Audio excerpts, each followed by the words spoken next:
We were born in a time of growth, but grew up through a crash. Our money story didn't begin with success, it began with struggle. First, we learned how growing up in a recession shaped our thinking. Then came the chaos, debt, distractions, and dreams we couldn't afford.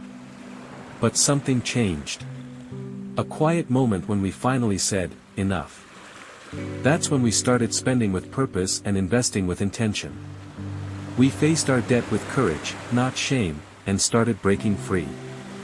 We didn't just make a budget, we built a system that works for real life.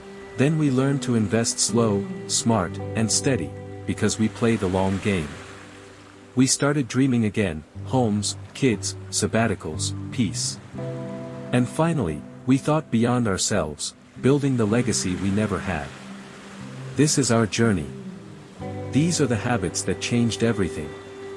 This is how we built it, from scratch.